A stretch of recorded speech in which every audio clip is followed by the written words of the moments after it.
마태복음 4장 1절부터 11절까지 말씀입니다. 저와 여러분 한 절씩 교독하겠습니다. 제가 먼저 1절 말씀 봅니다. 그때 예수께서 성령에게 이끌리어 마귀에게 시험을 받으러 광야로 가사 40일을 밤낮으로 금식하신 후에 줄이신지라. 시험하는 자가 예수께 나아와서 이르되 내가 만일 하나님의 아들이여든 명하여 이 돌들로 떡덩이가 되게 하라.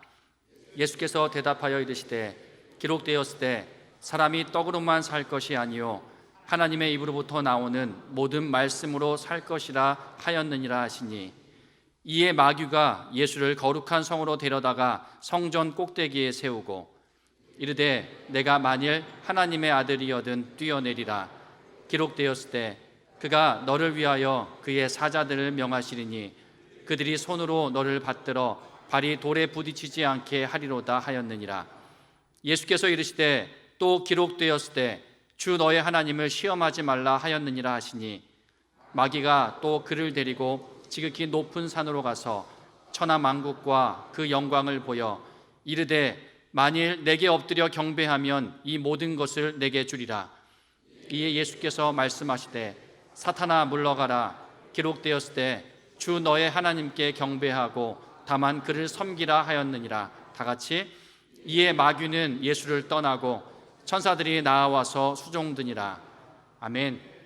이 시간 우리가 함께 읽은 말씀으로요, 사랑하는 목사님 나오셔서 시험을 이기게 하시는 예수 그리스도라는 제목으로 하나님 말씀 선포해 주시겠습니다.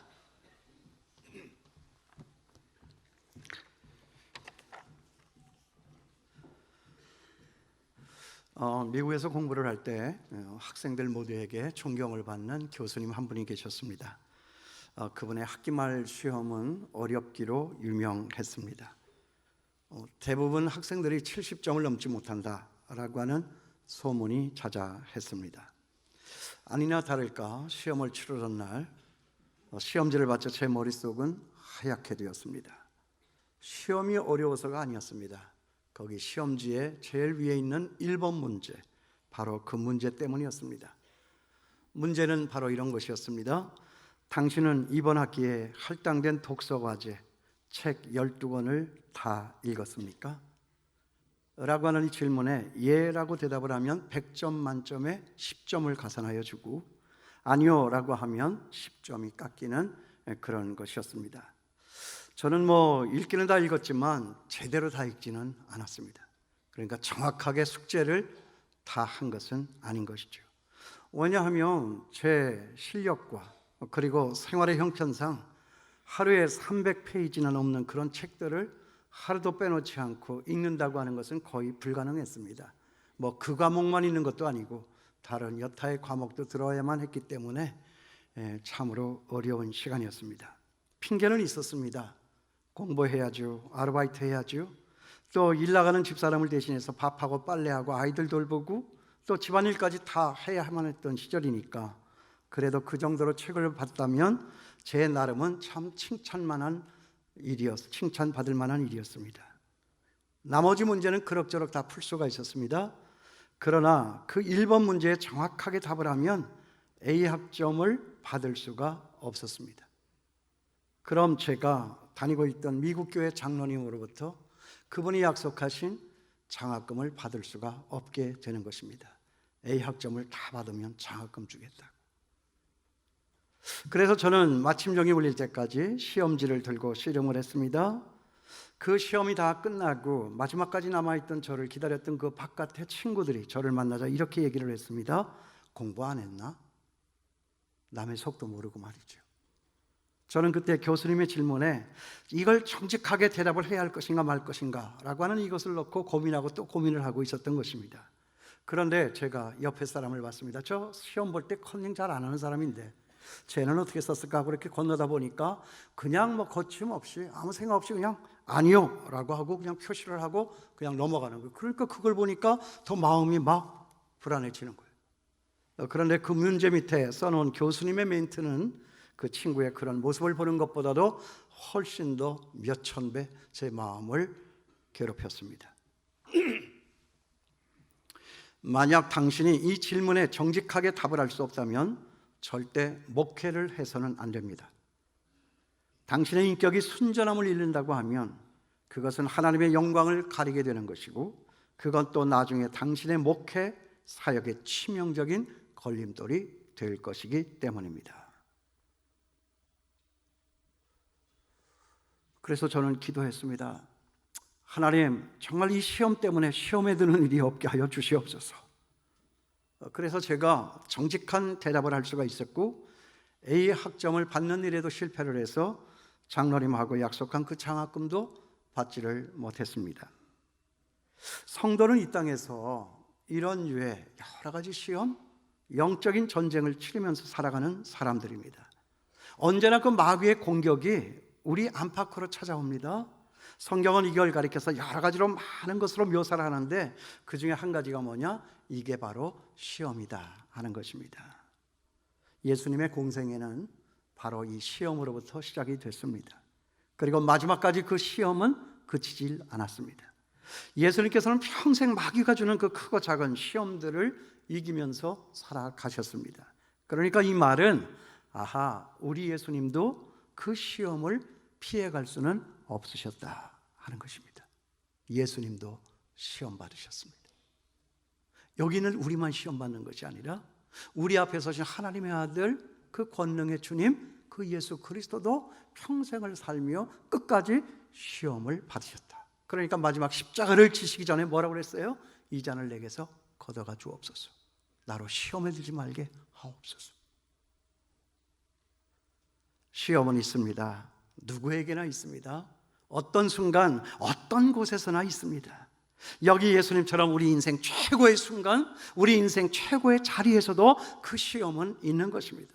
여러분 여기 보세요. 마태복음 3장 끄트머리에는 예수님께서 요단강에 나아가 세례 요한으로부터 요 세례를 받는 그런 장면이 나옵니다. 하늘이 열렸죠. 열린 하늘로부터, 그 하늘로부터 하나님의 음성이 들렸습니다. 그리고 세례를 받고 그 강에서 나올 때에 뭐예요? 성령이 비둘기같이 내렸다.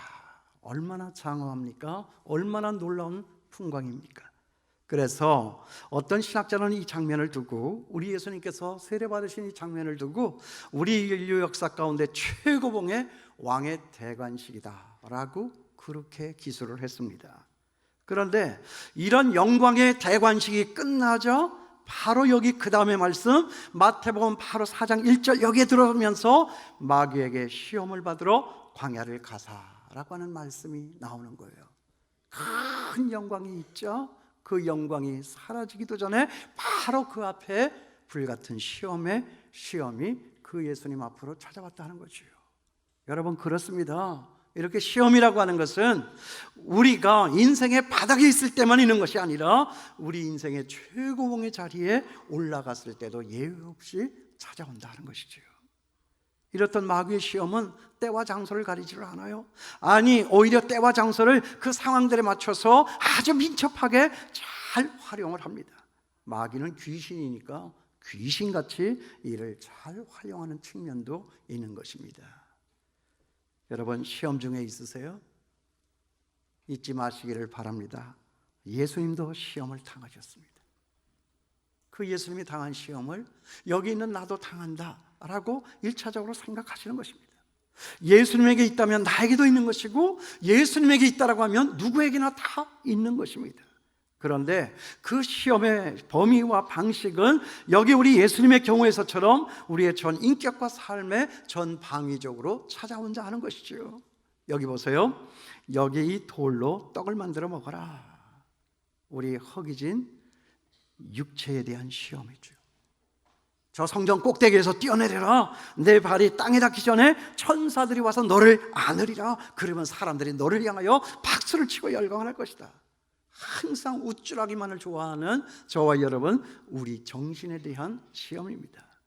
내게 엎드려 절하라. 저 밑에 보이는 천하만국을 다 너에게 주리라.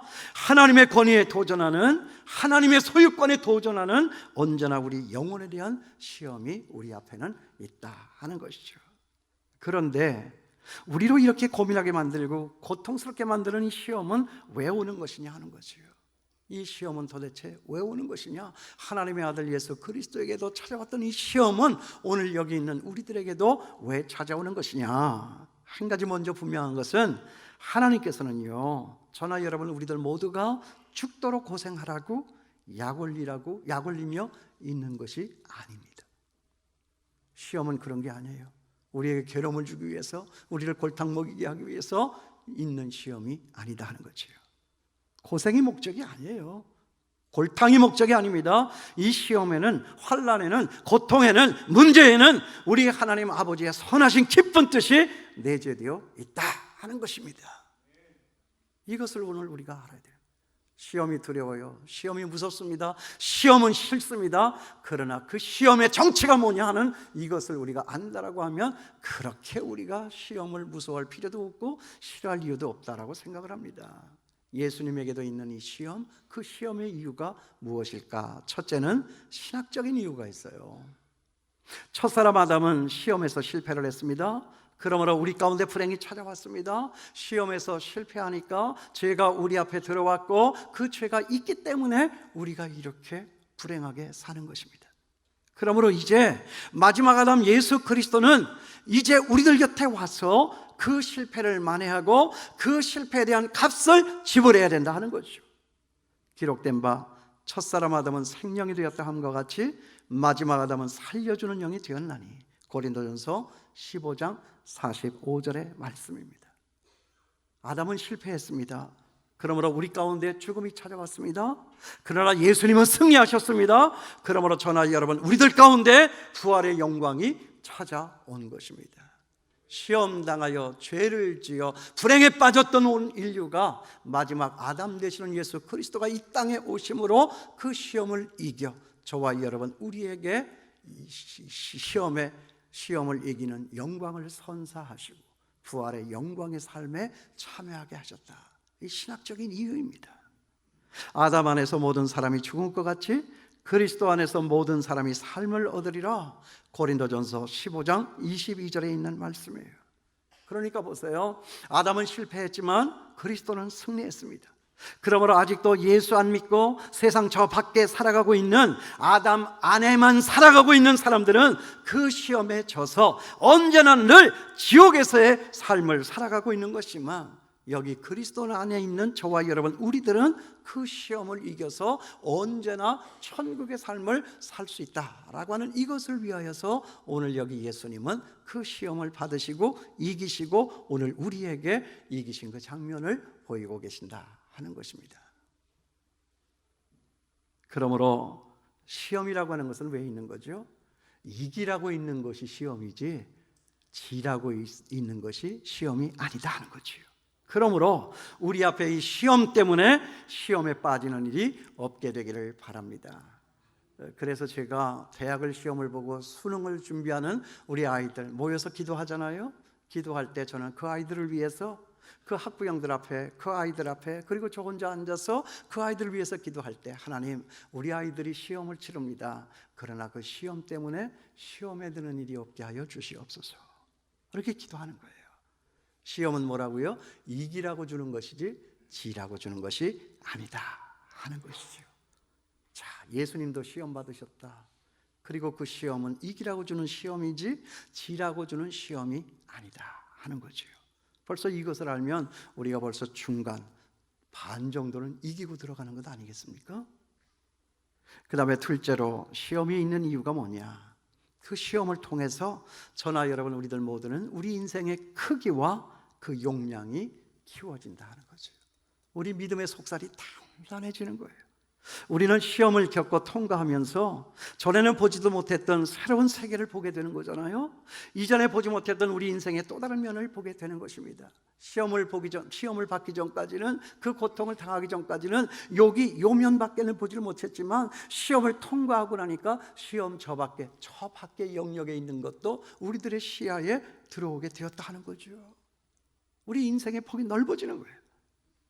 고난 당하기 전에는 이쪽 세상만 바라보고 있다가 고난 당하고 난 다음에는 저쪽 세상도 바라다본다 하는 거죠. 세상 보는 눈이 넓어집니다. 사람 보는 눈이 넓어집니다. 인생을 헤아리는 폭이 넓어지는 것입니다. 목회도 인생도 나이가 들면서 깊어진다 하는 것이죠. 왜 깊어지는 일을 제가 생각해 봤어요. 저 개인적인 경험을 통해서 봐도 이 30대에 보는 성경과 이 40대에 보는 성경과 그리고 지금 60대에 보는 성경이 다릅니다. 분명히 다릅니다. 이 같은 말씀이어도 보는 그 나이에 따라서 달라진 저 자신의 모습을 발견한다. 젊었을 때는 책을 많이 보니까 지식도 풍부했어요. 그런데 이상하게 깊이가 없었습니다.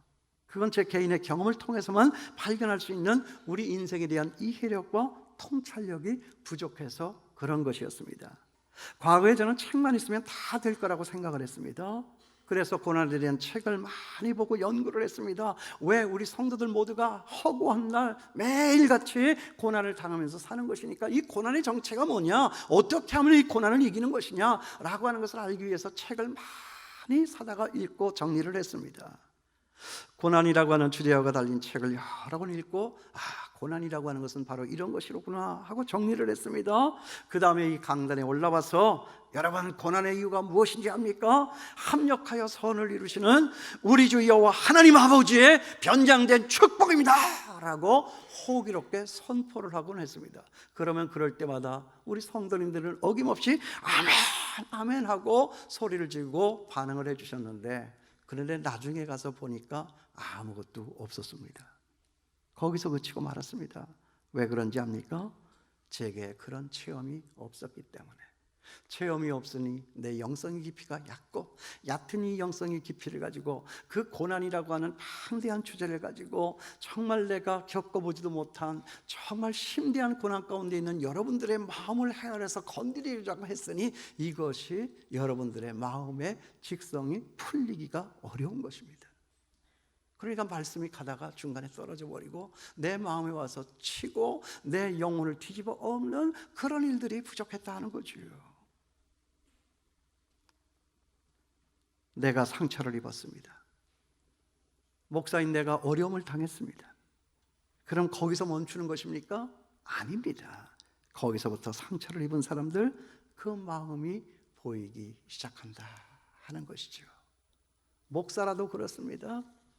아들을 낳아서 군대도 보내보고, 아들을 낳아서 장가도 보내보고, 딸을 낳아서 시집도 보내보고, 그리고 어른들 하나 가고 둘이 가고 셋이 가고 넷이 가고 이렇게 어른들을 떠나보내면서 인생을 바라다보는 제 눈, 이 인생을 바라다보는 저의 시야, 그 마음, 그리고 내 마음속 체내에 쌓여지는 이 역사적인 경험들, 이것에 대한 수준이, 폭이 달라진다는 거죠.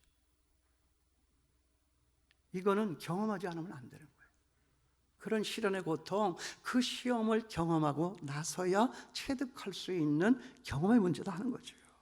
여러분, 분명하지만 저나 여러분 우리들 모두는 하나님께서 큰 사람이 되기를 원하십니다. 그래서 그 시험과 고통을 통해서 자꾸만 하나님은 저와 여러분을 넓혀가고 계신다 하는 것입니다. 그러므로 여러분, 시험이 닥칠 때마다 내가 시험을 당한다 그렇게만 생각하고 말할 것이 아니라 내가 지금 넓어지고 있구나 라고 생각하면 되는 것입니다. 어리석은 사람은 고난이 찾아오면 고난을 없애달라고 그 고난만 붙잡고 난리를 치는 거예요. 그런데 믿음이 있는 사람은요, 고난이 찾아오면 그런 고난만 보는 것이 아니라 하나님을 보고 또 나 자신을 바라다 보는 거예요. 보세요, 여기 예수님께서 그러지 않았어요? 여기 우리 주님이 그러고 계신 것 아닙니까? 고난을 통해서 나와 여러분의 세계를 넓히고 믿음의 용량을 키우고 우리 인격을 성숙하게 하시는 하나님의 뜻을 알아서 더 소중한 자리에서, 더 높은 자리에서 주의 영광 위하여서 일하시는 저와 여러분이 될 수 있게 되기를 주님의 이름으로 축원합니다. 국회의원 되려면 적어도 집사 정도는 되면 좋겠어요. 세상의 학문, 세상의 이치, 세상에 보고 말하는 그 경험만을 가지고 하니까 세상이 이게 달라지는 게 없어요. 우리를 누가 지었으며, 우리는 이 땅에 왜 던져졌으며, 우리가 사는 삶에는 왜 이런 고통이 왔으며, 우리는 이 고통을 어떻게 이겨나갈 것이며, 이런 고통 가운데 살고 있는 그 백성들을 우리가 어떻게 붙잡아 매만지며 안위하여 저들의 삶의 문제를 돌파하여 이겨나가게 할 수 있을 것인가. 이런 것에 대한 이 하나님의 가르침, 오늘 우리의 이 말씀은 이것 때문에 있다 저는 생각하는 거예요. 그 다음에 세 번째로 우리 앞에 시험은 왜 오는 것인가? 우리로 한 가지 일에 집중하게 하기 위해서 그런 거예요. 시험이 왜 옵니까? 시험이 오면 그것밖에는 생각하는 게 없어. 이 시험이 없으니까 괜히 쓸데없이 여기 보고 저기 보고 안 가도 될 데까지 다 돌아보고 찾아다니면서 앞지랑 넓게 그렇게 하고 사니까 항상 우리 마음이 불안하고 막 산란하고 혼란스럽고 그런 거예요. 질서가 깨지는 거예요.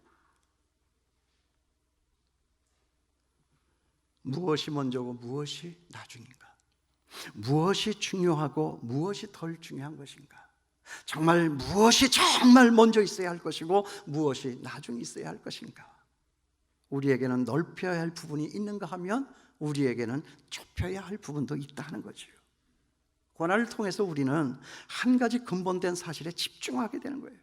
그럴 때 내 주변에 쓸데없는 것을 버리고 오직 한 가지 가장 근본되고 근극적인 하나님의 말씀을 붙잡게 된다 하는 거죠. 애들 앞에 뭐 공부도 중요하고 취직도 중요하고 좋은 배우자 만나는 것도 중요하고 이것저것 뭐 애들 챙기다 보면 많은 오만 가지 것들이 많이 있지만 애가 나가서 다쳤다고 한번 해봐요. 뭐가 중요한 것입니까? 뭐가 제일 중요한 것입니까? 바로 이거다 하는 거예요. 우리의 시선이 너무 흐트러져 있어요. 우리의 관심이 너무나도 산만했습니다. 정말 고난을 통해서 우리는 한 가지의 근본된 가장 중요한, 가장 우선해야 할 그 문제에 집중하게 된다. 여기 4절에 있는 말씀을 보세요. 예수께서 대답하여 이르시되 기록되었으되 사람이 떡으로만 살 것이 아니요 하나님의 입에서부터 나오는 모든 말씀으로 살 것이라 하느니라. 온통 다 떡의 문제잖아요. 지금 오늘 이 대한민국의 이 소란함, 이게 다 뭔지 아세요? 이게 떡에 대한 문제거든요. 네 떡, 내 떡, 이 떡에 대한 문제거든요. 그러니까 해결이 안 되는 거예요. 우리의 문제가 떡에만 있지 않아요. 사람이 떡으로만 사는 것이 아니라 하나님의 입에서 나오는 말씀으로라야 살 수 있게 되는 것이니라. 그보다 더 근본적인 것, 그보다 더 중요한 것, 그보다 더 우선해야 할 것이 무엇이냐? 하나님 이것을 보게 된다 하는 것입니다.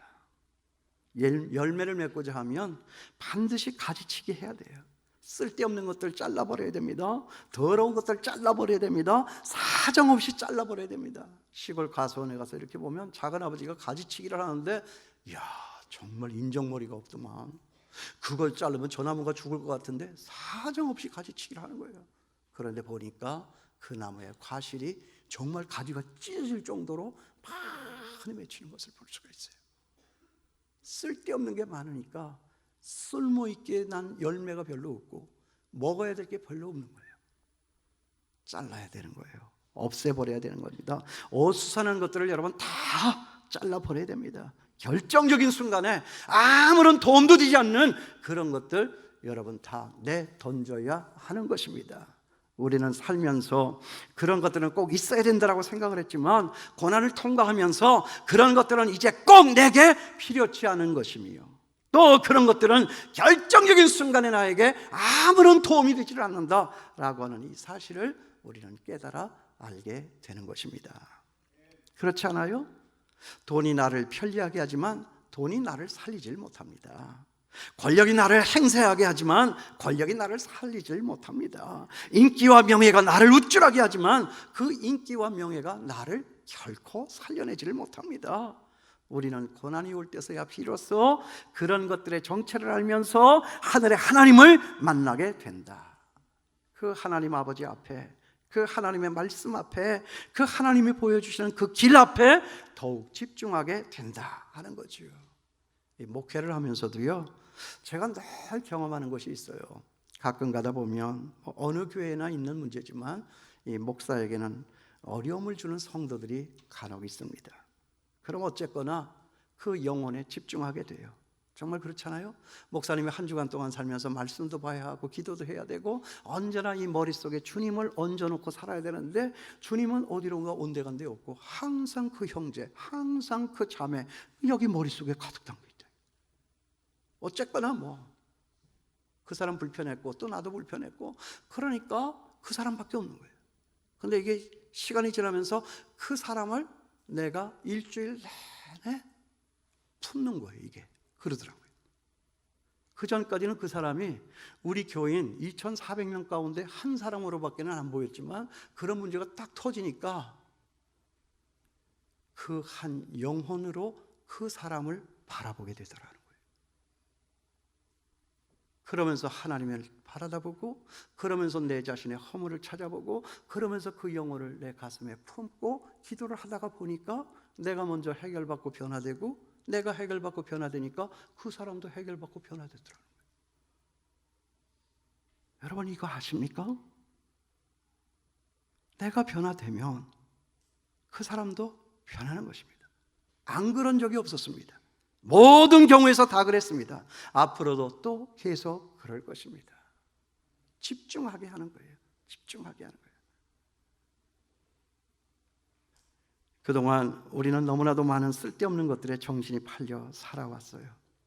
결정적인 순간에 나를 도울 수 없고, 결정적인 순간에 나를 살려줄 수도 없는 그런 것들에 온통 다 내 영혼과 마음과 육체, 내 인생, 그 시간 모든 것을 다 빼앗기고 허비하면서 낭비하면서 허덕허덕 여기까지 살아왔는지도 모릅니다. 시험이 올 때 정말 본질이 뭐냐, 어려움이 찾아올 때 정말 중요한 것이 뭐냐, 정말 우선해야 할 것이 뭐냐 하는 이것을 바라다보게 한다 하는 것입니다. 그러니까 여기 하나님은 고난의 때에 그런 것들을 좀 보라고 말씀하시는 거예요. 예수님이 지금 이 시험을 이겨내면서 무엇으로 이깁니까? 항상 하나님의 말씀으로 이겼다는 거예요. 세상 요란하지만, 세상 속상하지만, 세상 화가 나는 일이 많이 있지만, 그러나 세상식으로 내 실력대로 행사하여 맞서는 것이 아니라 언제나 하나님을 집중하여 하나님의 말씀으로 한 가지, 두 가지, 세 가지 다 그 시험을 뛰어넘고 이기시며 돌파하여 나가셨다는 거예요. 이걸 지금 보여주시는 거예요. 봐야 하는 데를 보지를 않고 내려놔야 하는데 내려놓지를 않으니까 하나님은 때로 그런 것들을 우리에게서 빼앗아 가시는 것입니다. 그걸 갖다가 우리는 시험이다, 그걸 갖다가 우리는 고난이다. 그래서 고난이 있는 것이고, 그래서 시험이 있는 것입니다. 그래서 그런 고난과 시험을 통과하면서 우리는 비로소 있어야 할 것, 없어야 할 것, 간직해야 할 것, 버려야 할 것, 우선해야 될 것, 나중 해도 돼야 될 것, 그런 것들을 우리가 보고 알게 되는 것이다. 그럼 내 안에 그동안에 죽어있던 그런 여러 가지의 감각들이 살아나는 거예요.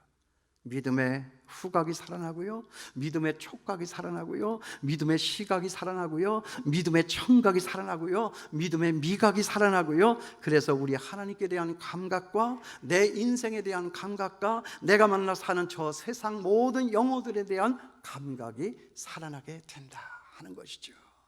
아이고, 저렇게 하면 안 되는데, 저렇게 해서 사라지는 것이 아닌데, 근본은 첫자는 그것이 아닌 것인데, 우리가 우선해야 될 것은 여기인데, 이것인데, 하나님 앞에 와야 하는 것이고, 하나님의 말씀을 들어야 하는 것이고, 그 들은 말씀에 성령님의 도우심을 받아서 나를 쳐서 복종시키며 그 말씀에 내가 순종해 나아가야 될 텐데, 그러면 내가 변화되면 우리의 가정이 변화되고, 우리의 교회가 변화되고, 우리의 직장이 변화되고, 우리나라 사는 나라가 달라지고, 그래서 우리가 사는 이 나라는 언제나 천국이 열리는 그런 삶을 우리 모두가 살아가는 것인데,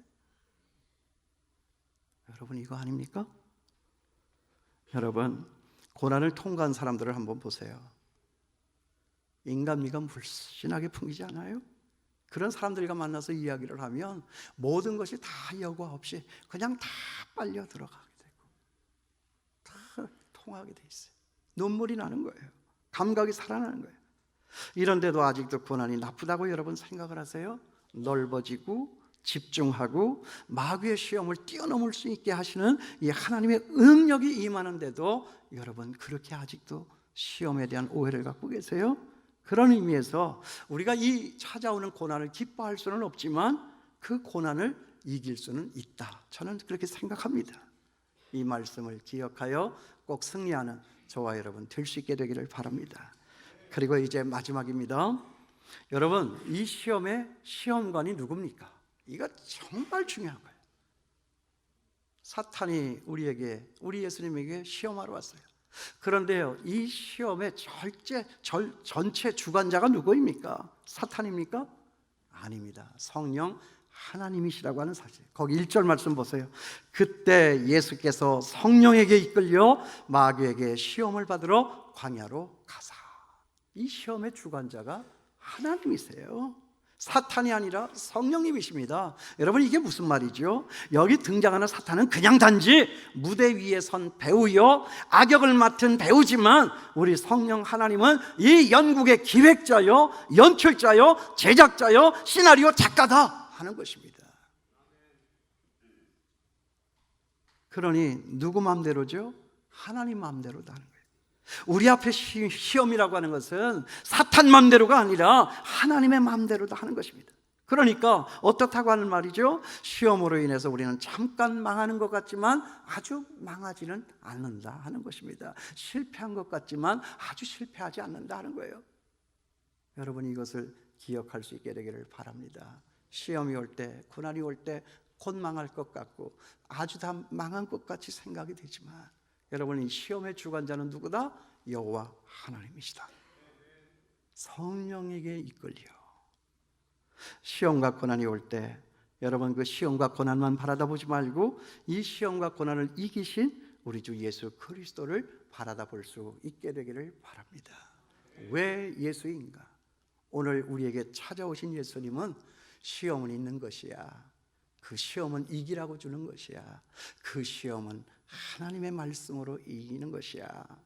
그 시험은 너희로 단단하게 하고 넓게 하고 그리고 아름답게 만드는 것이야. 시험은 싫어하는 것이지만 시험이 오면 이길 수가 있어. 시험을 이겨 하나님의 영광을 보고 시험 가운데서 아직도 길을 잃고 지옥의 삶을 살아가고 있는 저 밖에 많은 사람들에게 나아가서 정말 여기에 시험을 이겨 천국을 만들어 사는 삶의 역사가 있다고 너희는 힘있게 나아가서 선포해야 해 라고 해서 오늘 이 말씀은 우리 예수님께서 주셨다고 생각합니다. 여러분들 승리하시고 기쁨으로 열매를 거둬 하나님 앞으로 오는 저와 여러분 될 수 있게 되기를 바랍니다. 기도하겠습니다.